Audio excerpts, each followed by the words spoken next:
नमस्कार विद्यार्थी मित्रांनो, इयत्ता 10वीचा दुसरा धडा आपण आज बघणार आहोत. इतिहास लेखन आणि भारतीय परंपरा. बघा, ह्या धड्यामध्ये आपल्याला दोन गोष्टी प्रामुख्याने पाहायच्या आहे. पहिले भारतीय इतिहास लेखनाची वाटचाल, हा एक मुद्दा आहे, आणि दुसरा आहे भारतीय इतिहास लेखन विविध तात्विक प्रणाली, हा आपला दुसरा मुद्दा आहे. बघा, समजून घेऊ. पहिले प्रस्तावना बघू धड्याची. 2.1 भारतीय इतिहास लेखनाची वाटचाल. यापूर्वी आपण पाश्चात्य इतिहास लेखन पाहिलं, आता भारतीय इतिहास लेखन आपण इथे बघणार आहे. इतिहास लेखनाच्या पाश्चात्य परंपरेची ओळख आपण पहिल्या पाठात करून घेतली. या पाठात आपण भारतीय इतिहास लेखनाच्या परंपरेबद्दल माहिती घेणार आहोत. याच्यात सगळ्यात पहिला मुद्दा आहे प्राचीन काळातील इतिहास लेखन. भारतात झालेलं प्राचीन काळातलं जे काही इतिहास लेखन आहे ते इथे आपण बघूया. बघा, प्राचीन भारतामध्ये पूर्वजांचे पराक्रम, दैवत परंपरा, सामाजिक स्थित्यांतरे इत्यादींच्या स्मृती केवळ मौखिक परंपरेने जपल्या जात होत्या. मौखिक म्हणजे तोंडी पद्धतीने, एका पिढीकडून दुसऱ्या पिढीला दिलं जायचं, तोंडी पद्धतीने फक्त.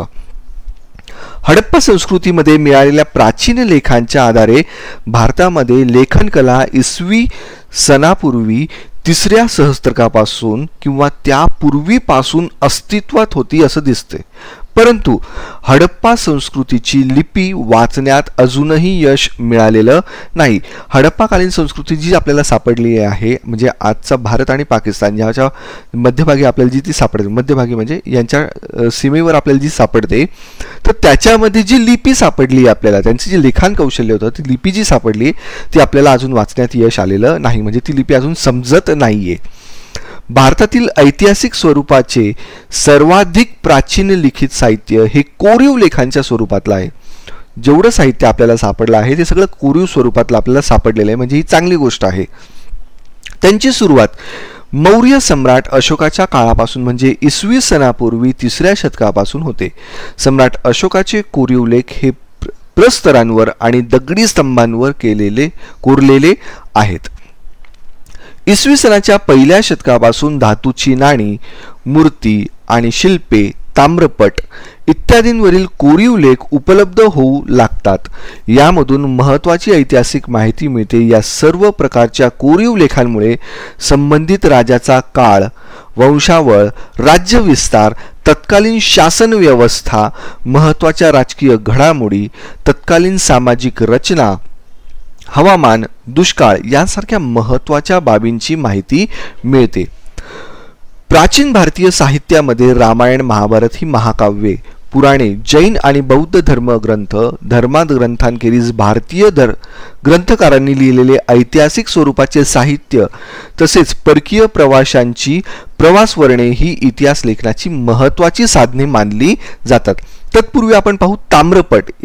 बघा, हे पाहून घ्या एकदा तुम्ही. ताम्रपट तुम्हाला लक्षात येईल, समजून घ्या.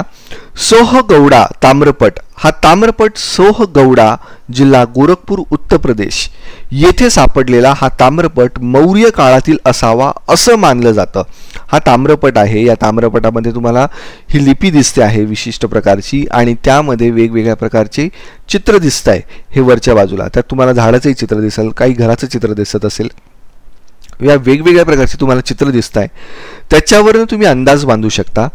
बघा, हा ताम्रपट मौर्य काळातील असावा असे मानले जाते. ताम्रपटावरील कोरीव लेख ब्राह्मी लिपीत आहेत. लेखाच्या सुरुवातीस जी चिन्हे आहेत त्यातील पारासहित असलेला वृक्ष तसेच पर्वत, म्हणजे एकावर एक असलेले 3 कमानी, एकावर एक असलेल्या 3 कमानी, बघा तुम्हालाही दिसत आहे ह्या गोष्टी. ही चिन्हे प्राचीन आहत नाण्यांवरही आढळतात. 4 खांबांवर उभे असलेले दुमजली इमारतीप्रमाणे दिसणारे चिन्ह कोठार घरांचे निदर्शक असावेत असे अभ्यासकांचे मत आहे. या कोठार घरांमधील धान्य जपून वापरण्यात यावे असा आदेश त्या लेखात दिलेला आहे. दुष्काळजन्य परिस्थितीचे निवारण करण्यासाठी काय काळजी घ्यावी या संदर्भातील हा आदेश असावा असे मानले जाते. बघा, हे ताम्रपटातील होते. सोहगौडा ताम्रपट म्हणून याला नाव दिलं कारण की त्या ठिकाणी तो सापडलेला होता. आता पुढचा पाठ बघूया आपण.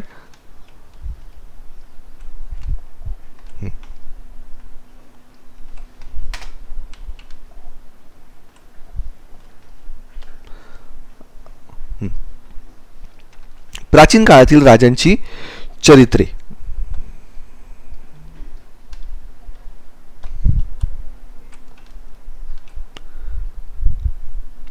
प्राचीन काळातील राजांची चरित्रे तसेच राजघराण्यांचे इतिहास सांगणारे लेखन हे भारतीय इतिहासाच्या वाटचालीतील महत्त्वाचे टप्पे आहेत. इसवी सनाच्या 7व्या शतकात बाणभट्ट या कवीने लिहिलेले हर्षचरित हे संस्कृत काव्य ऐतिहासिक चरित्र ग्रंथाच्या स्वरूपाचे आहे. त्यामध्ये तत्कालीन सामाजिक, आर्थिक, राजकीय, धार्मिक आणि सांस्कृतिक जीवनाचे वास्तववादी चित्रण केले आहे. नंतरचा मुद्दा आहे मध्ययुगीन काळातील इतिहास लेखन. इसवी सनाच्या 12व्या शतकात कल्हण हे जे होते यांच्याबद्दल आपण बघून घेऊया. याने लिहिलेले राजतरंगिणी हा काश्मीरच्या इतिहासावरील ग्रंथ आहे. इतिहास लेखन शास्त्रशुद्ध कसे असावे याच्या आधुनिक संकल्पनेशी हा ग्रंथ जवळचे नाते सांगतो. त्यामध्ये अनेक कोरीव लेख, नाणी, प्राचीन वस्तूंचे अवशेष, राजकुलांच्या अधिकृत नोंदणी आणि स्थानिक परंपरा अशा अनेक साधनांचा चिकित्सक अभ्यास आपण करून हा ग्रंथ रचला असं कल्हणचे म्हणणे आहे. म्हणजे असा उल्लेख कल्हणने केलेला आहे. मध्ययुगीन भारतामध्ये मुस्लिम राज्यकर्त्यांच्या दरबारातील इतिहासकारांच्या लेखनावर अरबी, जेव्हा मुस्लिम भारतात आले, मुस्लिम राज्यकर्ते भारतात जेव्हा आले, त्यांचे जे इतिहासकार होते त्यांच्या लेखनावर अरबी भाषा आणि फारसी इतिहास लेखनाच्या परंपरेचा प्रभाव असलेला दिसतो. मध्ययुगीन मुस्लिम इतिहासकारांमध्ये जियाउद्दीन बर्नी हा एक महत्त्वाचा इतिहासकार होता. मध्ययुगाच्या काळामध्ये जियाउद्दीन बर्नी महत्त्वाचा इतिहासकार होता, हे लक्षात ठेवायचं. तारिक-ए-फिरोज शाही या त्याच्या ग्रंथात त्याने इतिहास लेखनाचे हेतू स्पष्ट केले आहे. त्याच्या मते इतिहासकाराचे कर्तव्य फक्त राज्यकर्त्यांच्या पराक्रमाचे आणि कल्याणकारी धोरणांचे वर्णन करून संपत नाही, तर त्यांच्या दोषांचे आणि चुकांच्या धोरणांचे चिकित्सक विवेचन त्याने करायला हवे, हे त्याचं मत त्यावेळेस होतं. म्हणजे त्यांच्या कल्याणकारी योजना, धोरण पण यांचं सुद्धा वर्णन करायचं. तर एवढंच नाही, तर त्यांनी केलेले दोष, त्यांच्या चुका, यांच्या चुकीचे धोरणं यांच्यामुळेच जनतेवर काय परिणाम पडला या गोष्टींचं सुद्धा चिकित्सक विवेचन आपण या ठिकाणी केलं गेलं पाहिजे. एवढंच नव्हे तर संबंधित काळातील विद्वान व्यक्ती, अभ्यासक, साहित्यिक आणि संत यांच्या सांस्कृतिक जीवनातील प्रभाव लक्षात घ्यायला हवा. बर्नीच्या या विचारसरणीमुळे इतिहास लेखनाची व्याप्ती अधिक सुधारली आणि विस्तारली सुद्धा ती. आता बघा, बर्नीने खरंच हा जो मुद्दा मांडला होता, हा मुद्दा फार महत्त्वाचा त्यावेळेसचा मानला गेला पाहिजे. पुढचं बघा, अल्बेरुनी विविध ज्ञान शाखांमध्ये भारतीयांनी केलेली कामगिरी आणि भारतातील समाजजीवन, अल्बेरुनी समाजजीवन या संबंधीची माहिती अरेबिक भाषामध्ये लिहून ठेवली. पुढील काळात अनेक परदेशी इतिहासकारांनी भारताविषयी माहिती लिहिणारे ग्रंथ लिहिले. त्यातील हसन निजामी लिखित ताजुल मासिर, मिन्हाज ए सिराज लिखित तबाकत ए नासिरी, अमीर खुसरो यांचे विपुल लेखन तुजुक ए तिमुरी हे तैमूरलंग यांचे आत्मचरित्र, याह्य बिन अहमद सरहिंदी लिखित तारिक ए मुबारक शाही यासारखे ग्रंथ महत्त्वाचे आहेत. त्यांच्या लेखनातून आपल्याला भारतातील मध्ययुगीन कालखंडासंबंधी महत्त्वाची माहिती मिळते. परदेशी प्रवाशांनी लिहून ठेवलेल्या वृत्तांत ही भारताच्या इतिहासाची महत्त्वाची साधने आहेत. Ibn Battuta, Abdul Razzaq, Marco Polo, Niccolo Conti, Barbosa आणि डॉमिंगो स्पेस हे त्यापैकी होते. त्यांच्या लेखनातून मध्ययुगीन भारतासंबंधीची ऐतिहासिक माहिती मिळते. ईश्वरदास नागर, भीमसेन सक्सेना, खाफी खान आणि निकोलाय मनुची हे बादशाह औरंगजेबाच्या काळातील इतिहासकार होते. मुघल काळातील इतिहास समजून घेण्यासाठी त्यांचे लेखन अत्यंत महत्त्वाचे आहे. मुघल बादशाहांच्या दरबारातील इतिहासकारांच्या लेखनात राज्यकर्त्यांची स्तुती आणि त्यांच्याबद्दलची निष्ठा या पैलूंना विशेष महत्त्व प्राप्त झाले आहे. त्याखेरीज त्यांच्या वर्णनात समर्पक पद्य उतारे आणि सुंदर चित्रांचा अंतर्भाव करण्याची पद्धती सुरू झालेली दिसते. मुघल साम्राज्याच्या संस्थापक बाबर याचे आत्मचरित्र तुझुक ए बाबरीमध्ये त्याला कराव्या लागलेल्या युद्धांची वर्णने आहेत.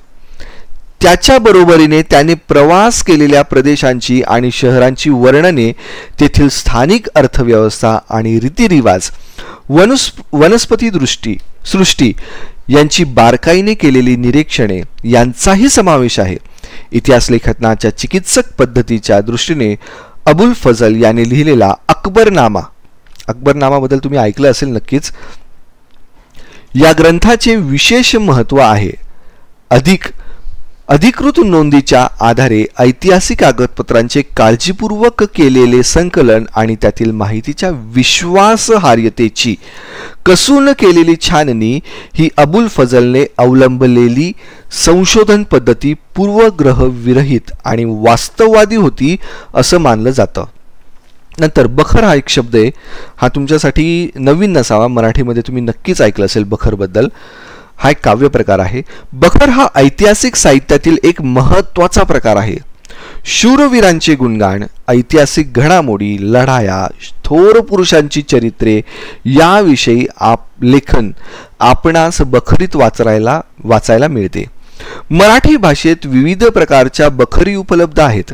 त्यातील एक महत्त्वाची बखर म्हणजे सभासद बखर होय. छत्रपती राजाराम महाराजांच्या कारकिर्दीत कृष्णाजी अनंत सभासद यांनी ही सदर बखर लिहिली. ही बखर छत्रपती शिवाजी महाराजांच्या कारकिर्दीची माहिती सांगते.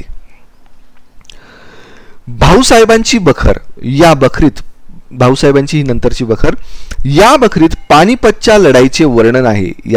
याच विषयावर आधारित पानिपतची बखर अशी ही स्वतंत्र बखर आहे. होळकरांची कैफियत ही त्यांची या बखरीतून आपणास होळकरांचे जे घराणे होते आणि त्यांचं जे योगदान होतं याबद्दल आपल्याला माहिती मिळते. बखरींचे चरित्रात्मक, वंशानुचरित्रात्मक, प्रसंग वर्णनात्मक, पंथीय, आत्मचरित्रपर, कैफियत, पौराणिक आणि राजनीतीपर असे प्रकार आहेत. आधुनिक काळातील इतिहास लेखन आणि ब्रिटिश इतिहास काळ हा एक पुढचा मुद्दा आहे आपला. आधुनिक काळातील इतिहास लेखन आणि ब्रिटिश इतिहास काळ. 20व्या शतकात ब्रिटिशांच्या राजवटीत भारतातील पुरातत्वाच्या अभ्यासास सुरुवात झाली. ब्रिटिशांच्या काळात ही खरी गोष्टीला सुरुवात झाली. भारतीय पुरातत्व सर्वेक्षण खात्याचे पहिले सरसंचालक अलेक्झांडर कनिंगहॅम च्या देखरेखीखाली अनेक प्राचीन स्थळांचे उत्खनन केले गेले. त्यांच्या काळात बरेचसे प्राचीन असे स्थळ होते की त्यांचं उत्खनन केलं गेलं. कोण? तर अलेक्झांडर कनिंगहॅम यांच्या देखरेखीखाली. त्यासाठी त्यांनी प्रामुख्याने बौद्ध ग्रंथामध्ये उल्लेख असलेल्या स्थळांवर लक्ष केंद्रित केले. म्हणजे सुरुवात त्यांनी कशापासून केली तर बौद्ध ग्रंथांमध्ये उल्लेख असलेली जी स्थळं होते त्यांच्यापासून त्यांनी सुरुवात केली. पुढे जॉन मार्शल याच्या कारकिर्दीत हडप्पा संस्कृतीबद्दल तुम्ही बऱ्याच वर्षांपासून ऐकत असाल. जॉन मार्शल याच्या कारकिर्दीत हडप्पा संस्कृतीचा शोध लागला आणि भारतीय संस्कृतीचा इतिहास इसवी सनापूर्वी 3ऱ्या सहस्त्रकापर्यंत किंवा त्याहून पूर्वीपर्यंत जाऊ शकतो असं त्यांचं त्यावेळेस मत होतं. आता जॉन मार्शल यांनी त्यावेळेस त्यांना असं वाटलं की हा इतिहास फार पूर्वीपर्यंत जाऊ शकतो. हे सिद्ध झालं. हे अलेक्झांडर कनिंगहॅम आणि हे जॉन मार्शल. आता भारतात असलेल्या अनेक ब्रिटिश अधिकाऱ्यांनी भारतातील इतिहासासंबंधी लेखन केले. त्यांनी केलेल्या लेखनावर ब्रिटिशांच्या वसाहतवादी धोरणाचा प्रभाव असलेला दिसतो. बघा, हे एक लक्षात ठेवायचं, जे ब्रिटिश लोकांनी लेखन केलं आहे त्यामध्ये मुख्यत्वे करून ब्रिटिशांच्या वसाहतवादाचा जास्त मोठा परिणाम झालेला दिसतो. जेम्स मिल याने लिहिलेल्या the history of British India या ग्रंथाचे 3 खंड 1817 साली प्रसिद्ध झाले. ब्रिटिश इतिहासकाराने भारतीय इतिहासावर लिहिलेला हा पहिला ग्रंथ होता. त्याच्या लिखाणात वस्तुनिष्ठ दृष्टिकोनाचा अभाव आणि भारतीय संस्कृतींच्या विविध पैलू संबंधीचा पूर्वग्रह दूषित यांचा, जे ब्रिटिश लेखक होते त्यांचा भारतीय संबंधीचा पूर्वग्रह दूषित होता. हे तुम्ही सगळ्यांनी एकदम पक्क लक्ष ठेवायचे. भारतीय संस्कृतीच्या विविध पैलू संबंधीचा पूर्वग्रह दूषित दृष्टिकोन स्पष्टपणे उमटलेला दिसतो.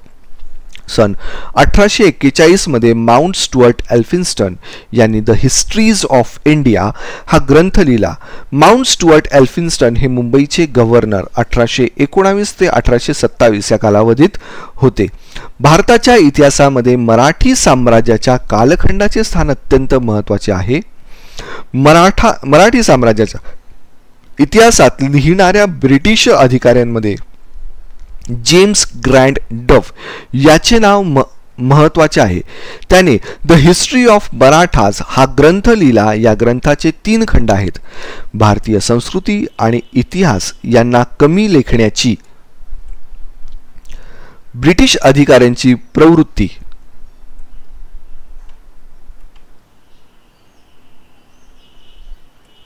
एक मिनिट.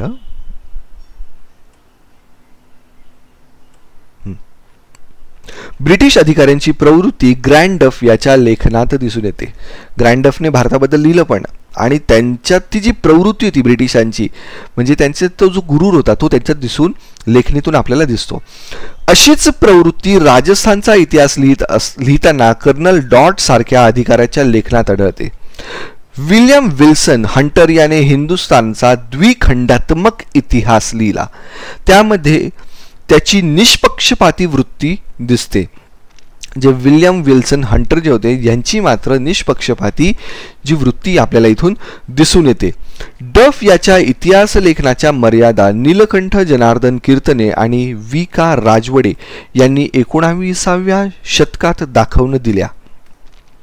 भारतीय इतिहास लेखन विविध तात्विक प्रणाली हा आपला पुढचा मुद्दा आहे.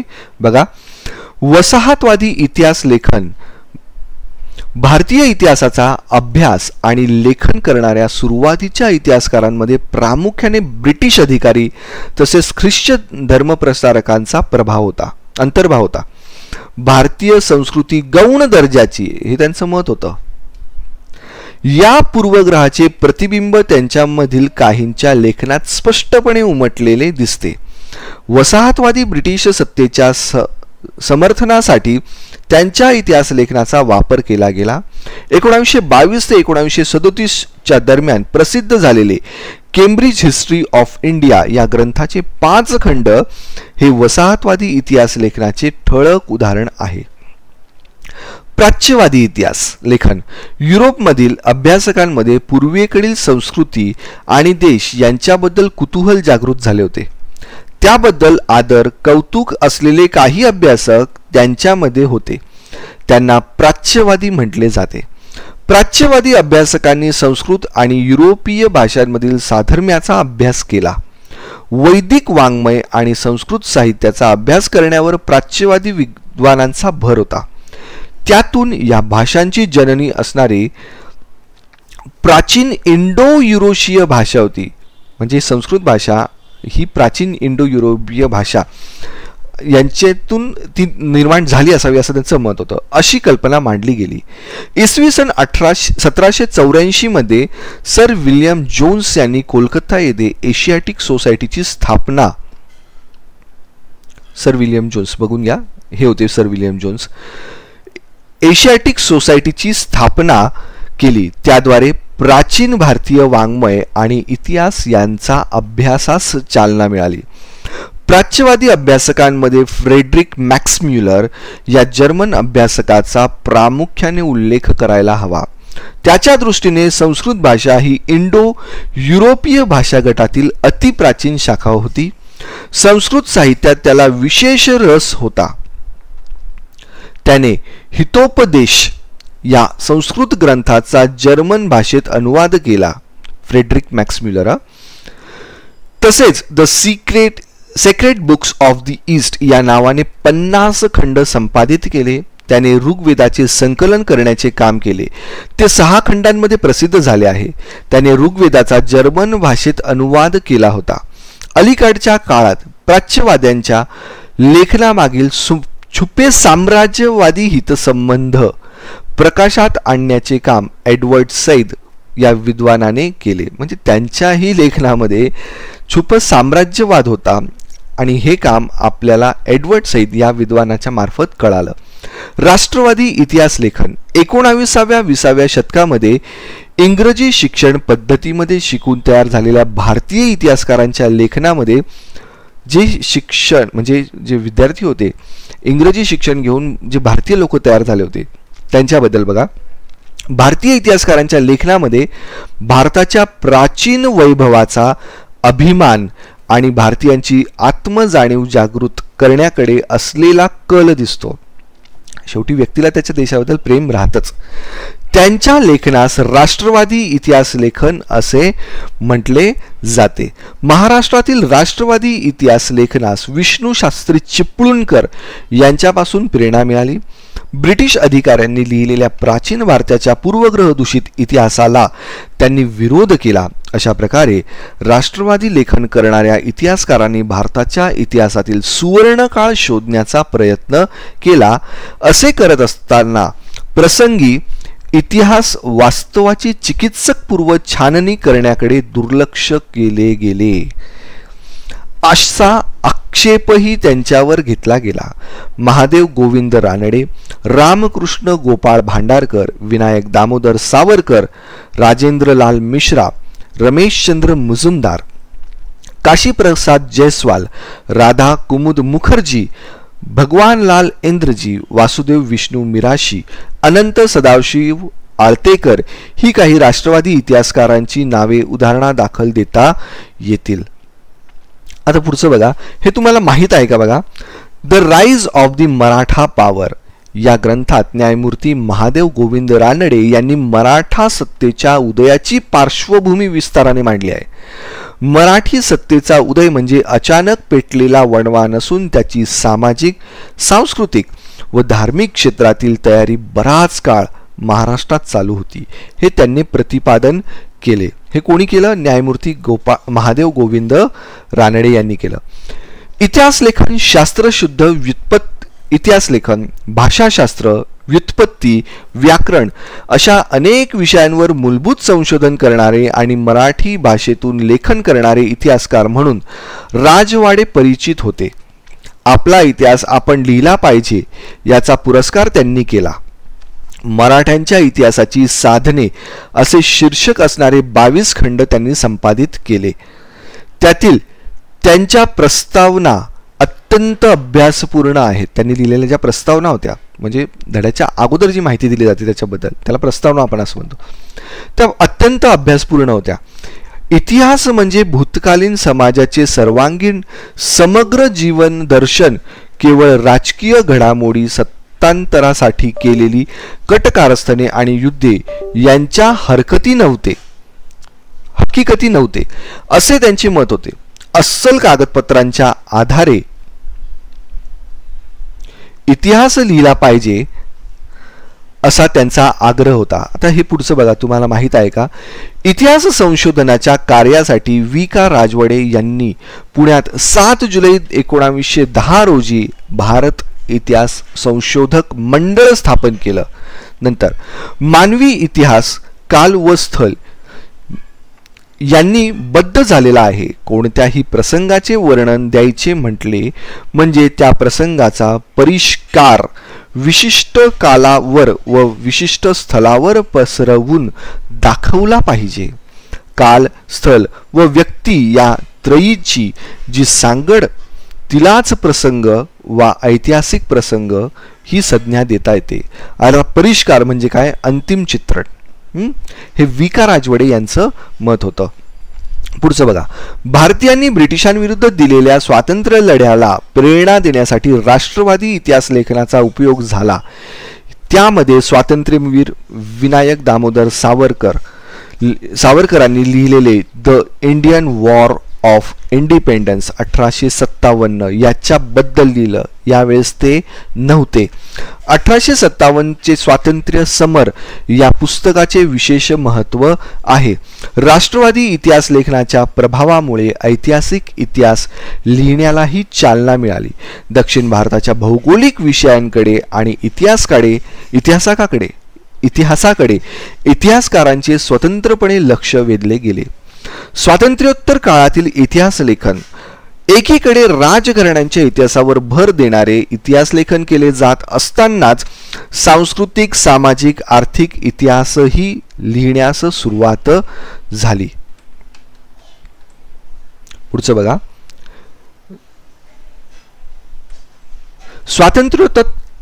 स्वातंत्र्योत्तर काळात समाज विज्ञान, अर्थव्यवस्था, राजकीय प्रणाली, धार्मिक विचारसरणी, सांस्कृतिक पैलू यांचा इतिहास अभ्यासण्याची आवश्यकता विचारवंतांना वाटू लागली. या काळातील इतिहास लेखन प्रामुख्याने 3 नवे वैचारिक प्रवाह आढळतात. एक, मार्क्सवादी इतिहास, नंतर वंचितांचा इतिहास आणि स्त्रीवादी इतिहास. हे 3 मुख्य गोष्टी आपल्याला इथे आढळतात. मार्क्सवादी, वंचितांचा इतिहास आणि स्त्रीवादी इतिहास हे 3 मुख्य घटक आढळतात. पहिला घटक बघूया आपण, मार्क्सवादी इतिहास. मार्क्सवादी इतिहासकारांच्या लेखनात आर्थिक व्यवस्थेतील उत्पादनाची साधने, पद्धती आणि उत्पादनाच्या प्रक्रियेतील मानवी संबंध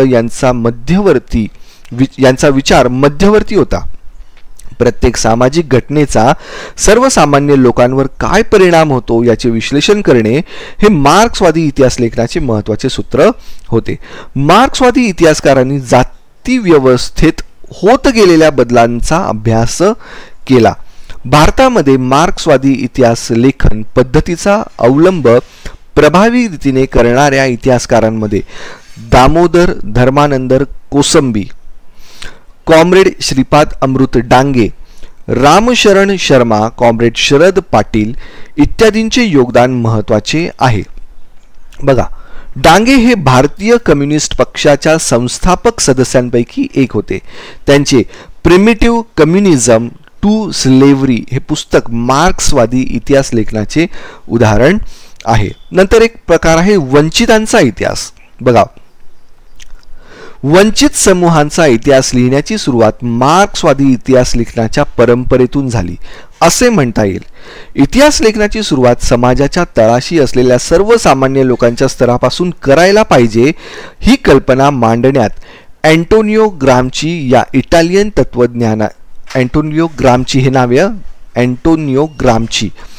इटालियन तत्वज्ञानाचे स्थान महत्त्वाचे आहे.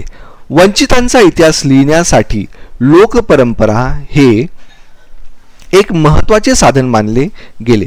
वंचितांच्या इतिहासाला एक महत्त्वाची विचारसरणी म्हणून स्थान मिळवून देण्याचे महत्त्वाचे कार्य रणजित गुहा वंचितांच्या इतिहासाला चांगलं स्थान मिळवून देण्याचे काम कोणी केलं होतं? रणजित गुहा या भारतीय इतिहासकाराने केले. परंतु त्यापूर्वीच भारतामध्ये वंचितांच्या इतिहासाचा विचार महात्मा ज्योतिराव फुले, डॉक्टर बाबासाहेब आंबेडकर यांच्या लेखनात मांडलेला दिसतो. महात्मा फुले यांनी गुलामगिरी या पुस्तकात शूद्रातिशूद्रांच्या इतिहास नव्याने उलगडून दाखवला. धर्माच्या नावाखाली स्त्रिया, शूद्र व अतिशूद्र यांच्या होणाऱ्या शोषणाकडे लक्ष वेधले. भारताच्या सांस्कृतिक आणि राजकीय जडणघडीत दलित वर्गाचा मोठा वाटा आहे. भारताच्या वसाहतवादी आणि राष्ट्रवादी इतिहास लेखनात त्याकडे दुर्लक्ष केले गेले. डॉक्टर बाबासाहेब आंबेडकरांनी ही गोष्ट केंद्रस्थानी ठेवून सतत लेखन केलेलं आहे. त्यांनी केलेल्या विपुल लेखनापैकी हू वर द शूद्रज आणि द अनटचेबल्स हे ग्रंथ वंचितांच्या इतिहासाचे उदाहरण म्हणून सांगता येतील. नंतर येतो स्त्रीवादी इतिहास. भारतीय इतिहास लेखनाच्या क्षेत्रात सुरुवातीस प्रामुख्याने पुरुष अभ्यासक कार्यरत असल्यामुळे भारतीय इतिहासातील स्त्रियांचे स्थान आणि त्यांची कामगिरी हे विषय तुलनेने दुर्लक्षित झालेले होते. त्यावर अधिक प्रकाश टाकणे ही स्त्रीवादी इतिहासकारांपुढे पहिले आव्हान होते. तसेच स्त्रियांनी निर्मिलेल्या साहित्याचे संशोधन आणि संकलन करणे आवश्यक होते. इतिहासातील स्त्रियांच्या स्थानाचा विचार नव्याने होणे आवश्यक होते. 19व्या शतकात स्त्रियांविषयी लेखन करणाऱ्या लेखिकांमध्ये 19व्या शतकात जर तुम्ही विचार केला तर त्यावेळेस ताराबाई शिंदे, म्हणजे ज्यावेळेस फारच पुरुष प्रधान संस्कृती होती आपली, आजही बऱ्यापैकी आहे ती, पण त्यावेळेस ताराबाई शिंदेंनी लिखाण केलं. यांचे नाव अग्रणी येईल. त्यांनी पुरुष प्रधान व्यवस्था आणि जाती व्यवस्था यांना विरोध करणारे लेखन केले. सन 1882 मध्ये प्रसिद्ध झालेल्या स्त्री पुरुष तुलना हे त्यांचे पुस्तक भारतातील पहिले स्त्रीवादी लेखन समजले जाते. बघा, त्या काळात 1882 मध्ये, म्हणजे खूप पूर्वीचा काळ आहे हा. सन 1888 मध्ये पंडिता रमाबाई यांचे the high caste Hindu woman हे पुस्तक प्रसिद्ध झाले.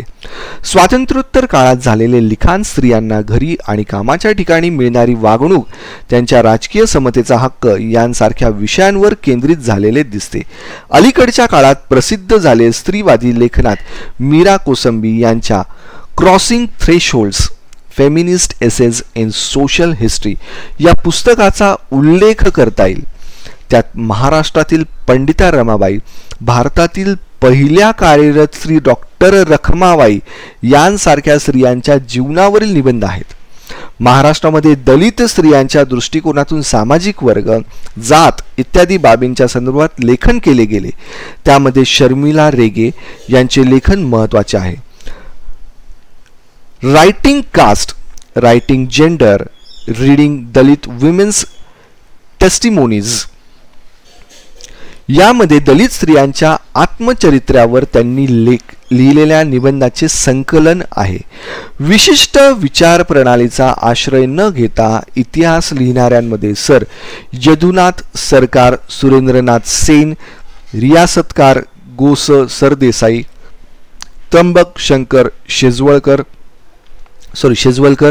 यांचा नामोल्लेख करावा लागतो. बघा, हे तुम्हाला माहिती आहे का? आपण बघूया. गोविंद सखाराम सरदेसाई यांनी मराठी रियासत प्रकाशित करून मराठी इतिहास लेखन क्षेत्रात मोठी कामगिरी केली. त्यांचे हे कार्य इतके लोकप्रिय झाले की समाज त्यांना रियासतकार या नावाने ओळखू लागला. त्यांनी मराठ्यांचा समग्र इतिहास अनेक खंडात प्रकाशित केला आहे. अलीकडच्या काळात य.दी. फडके, रामचंद्र गुहा इत्यादी संशोधकांनी आधुनिक इतिहास लेखनात महत्त्वाची कामगिरी बजावली आहे. भारतीय इतिहास लेखनावर भारतात उदयाला आलेल्या सामाजिक आणि राजकीय चळवळींचा प्रभाव होता. त्यांच्या बरोबरीने भारतीय इतिहास लेखनाची परंपरा स्वतंत्रपणे आणि समृद्धरित्या विकसित होत गेलेली दिसते. बघा मित्रांनो, आपण हा धडा आज पाहिलेला आहे. भले मी तुमच्यासमोर ह्याचं वाचन केलेलं आहे, तुम्ही हा व्हिडिओ पुन्हा पुन्हा बघा, म्हणजे तुमचा वाचण्याचा थोडा ताण वाचेल आणि पुन्हा पुन्हा पाहिल्यानंतर तुम्हाला या गोष्टी लक्षात राहतील. नक्कीच तुम्हाला आवडलं असेल शिकवणं. धन्यवाद.